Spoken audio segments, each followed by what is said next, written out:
इस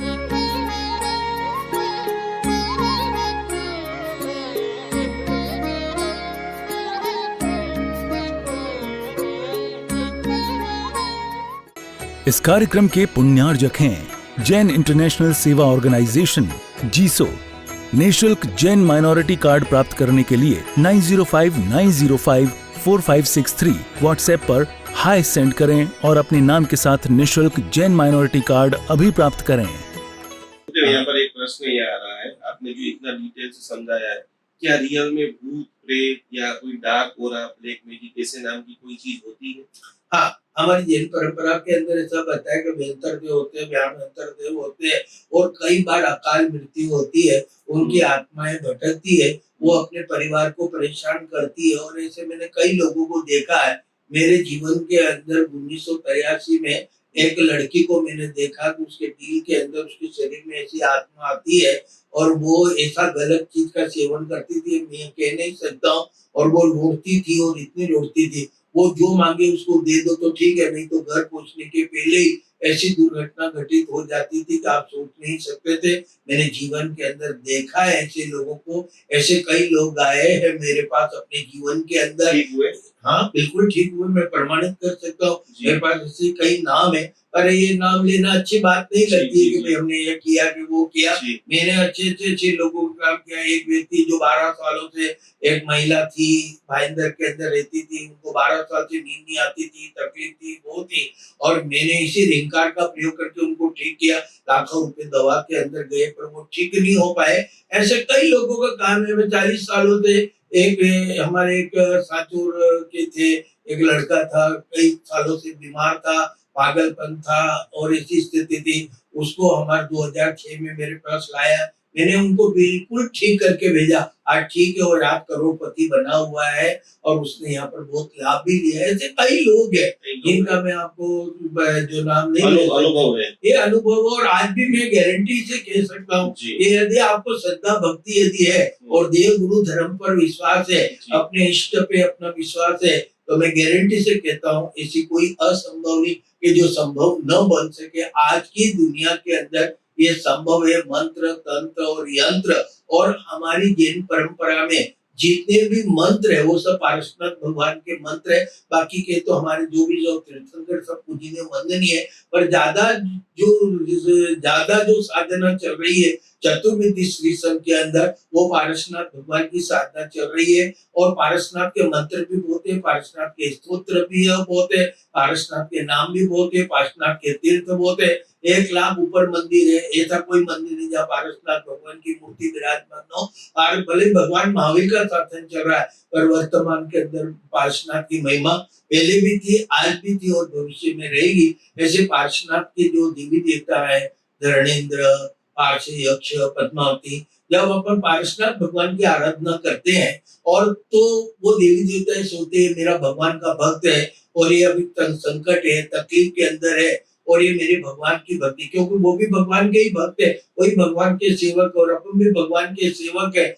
भगवान के भक्त है। तो उनको ये लगता है कि बहुत तकलीफ में और कष्ट में है, तो मेरे भगवान के प्रति इसकी भक्ति कैसे ज्यादा बढ़े, ज्यादा जगे। तो भी देवी देवता आकर के हमको सहयोग करते हैं, सपोर्ट करते हैं और अपनी अपेक्षा को वो पूर्ण करते हैं और हमारी मनोकामना को पूर्ण करते हैं। जब हमारी मनोकामना पूर्ण हो जाती है तो हमारे भीतर से भगवान के प्रति और भक्ति का विशेष जन्म हो जाता है। तो भगवान की महिमा को बढ़ाने के लिए देवी देवता सर्व कार्य करते हैं। हमारे यहाँ सम्यक्तधारी देवता, एकावतारी, समोक्षगामी, उनकी आराधना साधना करना हमारे शास्त्रों के अंदर विधान बताया गया है। कोई लोग कहते हैं कि देवी देवता की साधना नहीं करना चाहिए, पर संसार के अंदर रहने वाले व्यक्तियों को ये जरूरी है। और जो साधु भगवंत भी है वो भी मणिभद्र की, घंटागढ़ महावीर की, पद्मावती की, चकेश्वरी की, भैरव जी की साधना करना चाहिए, क्योंकि देव हमेशा सहायक बनते हैं, ये मेरा अनुभव है। तो देवी देवताओं की आराधना करना सम्यक्तधारी का, इसका विरोध कहीं पर नहीं हुआ। सिर्फ प्रतिक्रमण की क्रिया को छोड़ के हमारे जितना भी प्रतिष्ठा का जो विधान है उसके सारे देवी देवता, नवग्रह, द्वादशपाल, अष्टमंगल, हमारे चकेश्वरी देवी वगैरह जितने भी है, नवनिधि है वगैरह है, गुरु पादुका है, चकेश्वरी देवी है, सबकी साधना आराधना करते सारे तत्व है और सिद्ध चक्र यंत्र ऐसा यंत्र है जिसमें सारे 9 पद के बाद सारे वही देवी देवता के तत्व है। 16 विद्या देवी है, सारे तत्व है। देवी देवता की साधना हमारे पूर्वाचार्यों ने भी की है और उनसे अलौकिक शक्ति प्राप्त करके उन्होंने जिन शासन के महानतम कार्य के महानतम प्रभाव ने किए। और हमारे यहाँ ऐसे कई उदाहरण है जिसका मैं नहीं कह सकता हूँ। ये ओसवाल कोरवाल बने, उनके पीछे भी देवी देवताओं का ही आशीर्वाद रहा और ये सारा बना। जैनों को बनाने में देवी देवताओं ने भी हमें बहुत सपोर्ट और सहयोग किया। ऐसा इतिहास मैं बता सकता हूँ और ये बहुत लंबी बात हो जाएगी, पर ये बात जरूर है, सम्यक देवी देवता की आराधना करना ये अनिवार्य है। शासन रक्षक है, वो शासन की रक्षा में आते हैं और जब उन्होंने श्रद्धा भक्ति से याद करते हैं तो वो लोगों की मनोकामना भी पूर्ण करते हैं। पुण्य तो होता ही है, परंतु उनका भी शक्ति हमारे लिए काम में आती है। यहाँ पर गुरुदेव कुछ बुद्धिजीवी लोग हैं, वो ऐसा बोलते कर्म करो, कुंडली दिखाने की जरूरत नहीं है, उनको क्या संदेश देंगे आप? अब कई लोग जो है, जो पढ़े लिखे लोग हैं, वो कहते हैं कि ये सब डपसलाबाजी व्यर्थ है ये सारा। परंतु मेरा ये अनुभव कि हमारा जो संचालन होता है, कर्म तो अपनी जगह यही है, पर हमारा आर्थिक सामाजिक पारिवारिक ये जो संचालन हमारा मन मस्तिष्क और मन का संचालन करने वाले यदि कोई है तो वो नौ ग्रह है। जब हमारा जैसे आपके शुक्र की दशा चल रही है, शुक्र आपका तुला का वृषभ का, तो आपका टाइम बहुत बढ़िया चलेगा, बहुत पैसा कमा। अब शनि की महादशा आ गई, शनि आपका मेष का नीच का है और गड्ढे में जाके बैठा, तो उस समय सारी आर्थिक स्थितियां जैसे 7.5 चलती है। तो हमने कई लोगों को देखा 40 सालों से ये जब 7.5 चलती है तो ऐसा पीरियड आता है कि जितना जीवन में कमाया वो 7 वर्षों के अंदर चला जाता है। तो यदि शनि तुला का है, स्वगृह है, तो वो लाभ देता है, इतना हानि नहीं करता। पर उस समय जब भी ऐसी दशाएं चले तो हमारे यहाँ तीर्थंकर की आराधना करने का वर्णन किया हुआ है, मिलता है हमारे जैसे शनि की सारा मुनि सब स्वामी है, राहु है तो निमिनाथ है, केतु है तो पार्श्वनाथ भगवान है। ऐसे हमारे यहाँ सभी गुरुओं की साधना का आराधना बता रखी और वो करना चाहिए, उससे इफेक्ट आते ही है, ऐसी कोई बात नहीं। पर ये बात कोई कहता है कि कर्म करो, और कर्म करना ठीक है, कई लोग कर्म करते पर सफलता नहीं मिलते, पर उनको यदि उनके ग्रह खराब चल रहे हैं और उस समय वो साधना कर ले तो वो ग्रह जो है शांत हो जाते हैं। उनका इतना जरूर मैंने अनुभव किया कि आपको जो फायदा हो न हो, पर वो नुकसान से उनके आराधना से बच सकते हैं। इसलिए मन मस्तिष्क और शरीर हमारे आर्थिक सामाजिक पारिवारिक शारीरिक ये जो संचालन करते हैं ये गुरु के हिसाब से होते हैं। जब अच्छी गुरु की महादशा चलती, गुरु मीन का हो तो बहुत ही कर्क का हो तो बहुत अच्छा फायदा भी देता है। ऐसी कोई बात नहीं है, कोई का व्यक्ति का एक जैसा समय नहीं रहता है, घरों के द्वारा संचालित है। मैंने ऐसे लोग देखे कि उनके घर अच्छे चले तो बहुत टॉप चले, जब खराब दशा आई तो वो एकदम नीचे आके खड़े हो गए। कुछ ही समय के बाद वो ऐसा लगने के जिनके पास सपना था। तो घरों का है और ये ज्योतिष शास्त्र आज से नहीं है, जैन परंपरा में 45 आगम में भी ज्योतिष का वर्णन, चंद्र प्रज्ञा सूर्य प्रज्ञा नाम के ग्रंथ है, ज्योतिष है। और आप तो ये जाने तो हमारे प्रतिष्ठा कल्प के अंदर 9 ग्रह का पूजन का मंत्रों का विधान तो हमारे यहाँ पे भी बताए गए। ऐसी बात नहीं कि नहीं कि हमने 9 ग्रहों को स्वीकार नहीं किया, हमारे कई मंत्र है जिसमें 9 ग्रहों का नाम भी आते हैं। और अभी तो मैंने तो 9 ग्रह के पूरे 40 से बना दी है, हेड लगा के सूर्य के शनि के केतु के राहु के मंगल के सभी 9 ग्रह के मैंने 40 से बना दिए और जैन पत्ती से और तीर्थंकर को जोड़ के बनाए। ये तीर्थंकरों का पहला जैसे पूरा, जैसे अभी शनि मैंने मुनीश स्वामी 40 बनाया तो उसके अंदर हमने विशेष कर मुनीश स्वामी भगवान का वर्णन किया। बाद में जाके जो है ओम ह्रीम श्री शनि मुनीश स्वामी ने नमः मम शनिग्रहम शांति रक्षाम कुरुकुरुतुरा तीर्थंकर को जोड़ करके हमने, क्योंकि ये सब उनके ही सेवक है इसलिए उनका भगवान का नाम लेंगे तो वो हमारा बुरा करेंगे नहीं, अच्छा ही करेंगे, क्योंकि उनको मालूम है कि मेरे भगवान की साधना करता है और इसको मैं तकलीफ नहीं दूंगा। तो ये मंत्र तंत्र यंत्र आज से नहीं है, हमारे पूर्वाचार्यों ने ऐसे कई ग्रंथ लिखे मंत्र तंत्र पर है। भक्तांबर आपके देख लिए, भक्तांबर के अंदर पूरा क्या, पूरा के पूरा मंत्र तंत्र यंत्र से भरा हुआ। अब मेरे अनुभव है, आज मैं 45 सालों से भक्तांबर का पाठ करता हूँ। जब तक मैं भक्तांबर का पाठ नहीं करता हूँ मेरे को बेचैन, और मैं भक्तांबर का पाठ करता हूँ और मैं बोल दूं मुझे ये काम करना है तो भक्तांबर के पाठ का इतना मैंने प्रभाव देखा आदिनाथ भगवान की स्तुति का कि मैं भक्तांबर का पाठ नहीं करूं तो मेरा उस दिन बहुत खराब। आज मैंने 45 साल से अखंड भक्तांबर का पाठ कर रहा हूँ। एक दिन मेरा ऋषि मंडल, मेरे आज 45 साल हो गए, रेखा की साधना भी मेरे को 40 साल के ऊपर हो गए। तो ये साधना निरंतर करना चाहिए, पाठ निरंतर करना चाहिए। 2 दिन किया चाहते हो तो रिजल्ट नहीं मिलते, आप रोज करिए। और ये सात्विक साधना और जैन परंपरा की जितनी भी साधना, ये लोग का भी कल्याण करती है और पर लोग का भी कल्याण करती है। यहाँ पे भी अपना जो भौतिक सुख मिलता है और ऊपर जाकर के हमारी सदगति होती है। तो जैन मंत्रों का अत्यंत प्रभाव है और इनको करना चाहिए। और सर्वश्रेष्ठ यदि कोई मंत्र है, ओम ह्रीम अरहम नमः, ये सर्वश्रेष्ठ मंत्र है,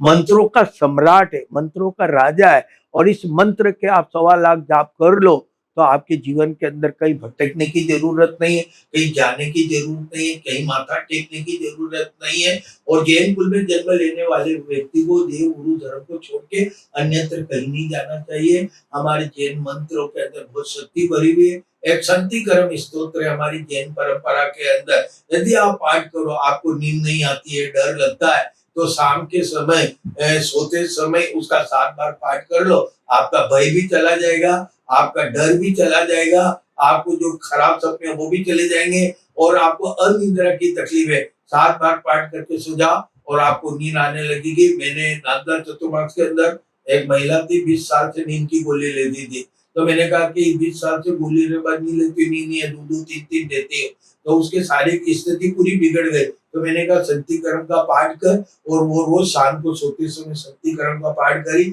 उसने 27 दिन तक मैंने कहा तू कर, जैसा ही 27 दिन होने लगे धीरे धीरे वो गोली छूट गए और बिल्कुल स्वस्थ हो गए। हमारी जैन परंपरा में ऐसे 9 स्मरण है, एक स्मरण अद्भुत है, शक्तिशाली है और प्रभावशाली भी है और उनको करना चाहिए। नौकार मंत्र भी हमारा महान प्रभावशाली मंत्र है।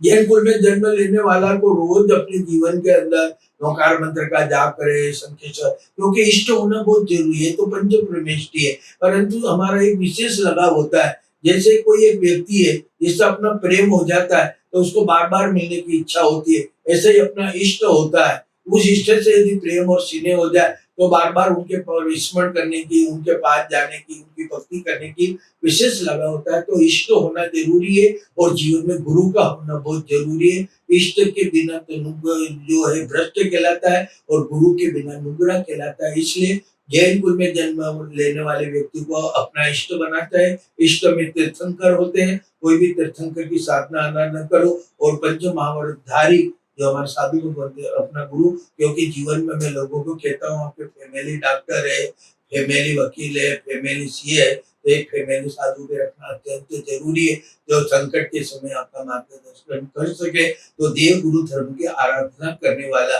क्योंकि आपने देखा पहले देव, बीच में गुरु और फिर धर्म।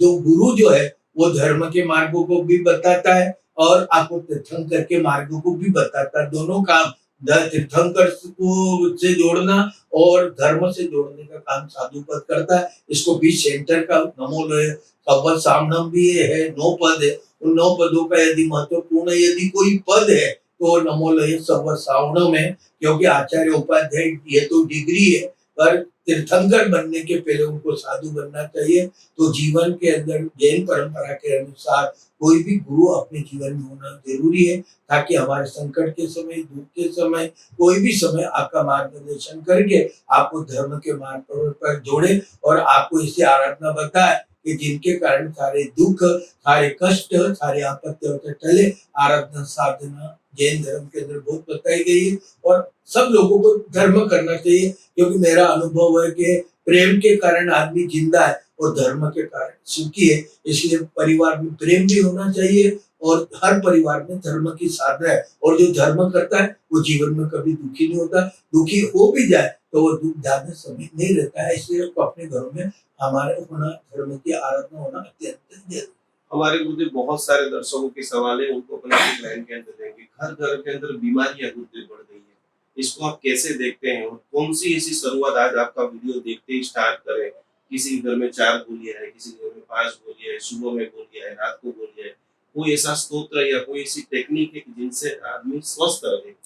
अभी वर्तमान समय के अंदर क्या है, कि लोगों का जितना भी खान पीन वगैरह जो है वो बिल्कुल अलग पद्धति का हो चुका है। जी और उसके कारण क्या होता है कि अभी जितना भी अनाज पका है जिसमें दवाइयों का केमिकलों का बहुत उपयोग किया जा रहा है और वो हमारे शरीर में जाकर के कई प्रकार की बीमारियां विद्यमान करती है। कैंसर होता है, हार्ट अटैक होता है, कई प्रकार की बीमारी होती है। अभी जो खान पान जो है वो हमारा बिल्कुल अच्छा नहीं और जैसा अन्न खाते वैसा मन होता है। तो अभी अन्न जो खा रहे हैं वो बिल्कुल केमिकल का खा रहे हैं जिसके कारण हमारे शरीर के अंदर कई प्रकार की बीमारियां हो रही है। सारे पुरानी पद्धति गली चली गई और पाश्चात्य परंपरा आने से हमारे हेल्थ पे खाने पीने का बहुत इफेक्ट होता है। तो उसके लिए क्या करना चाहिए, जितना बने शुद्ध खाओ क्योंकि जी। जैसा खाएंगे वैसे विचार पैदा होंगे।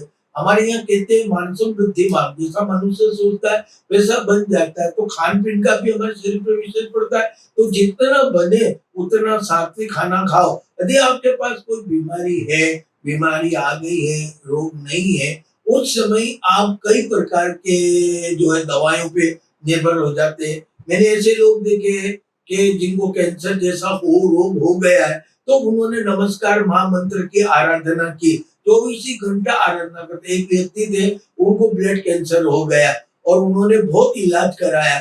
जब डॉक्टर ने बोल दिया कि अब आप अंतिम चरण में है, अंतिम समय आ गया है, तो उसने कहा मरना ही है तो मैं आराधना करके क्यों मरूं। उन्होंने नौकार मंत्र की आराधना की, साधना की, पार्श्वनाथ के जाप किए, वो धर्म के जाप किए। तो एक दिन ऐसा हुआ कि उनके ब्लड कैंसर ही खत्म हो गया और वो बिल्कुल अच्छे हो गए। और अभी थोड़े दिन पहले ही वो राजकोट के अंदर रहते, वो देवलोक हो गए, सारी बीमारियां दूर हो गई। मेरे पास आज से 25 साल पहले 1995 के अंदर एक लड़की को लेके आया, उसको भी ब्लड कैंसर था। तो वो बोले बाप जी हमने बहुत इलाज करा, मैंने उसको पारसनाथ भगवान की ओर से धर्म की साधना करवाई। मैंने कहा तुझे निरंतर करना है और ये साधना करेगी और श्रद्धा भक्ति से पारसनाथ को याद करेगी, जाप करेगी। मैंने उसे 2-3 जाप दिए और वो करती रही। 12 महीने तक उसने जाप किया, उसका ब्लड कैंसर चला गया। वो लड़की आज भी विद्यमान है, उसकी शादी हो गई, उसके बच्चे हैं और अभी वो वर्तमान के अंदर सूरत में रहती है। इस कार्यक्रम के पुण्यार्जक हैं जैन इंटरनेशनल सेवा ऑर्गेनाइजेशन जीसो। निःशुल्क जैन माइनॉरिटी कार्ड प्राप्त करने के लिए 9059054563 व्हाट्सएप पर हाय सेंड करें और अपने नाम के साथ निःशुल्क जैन माइनॉरिटी कार्ड अभी प्राप्त करें।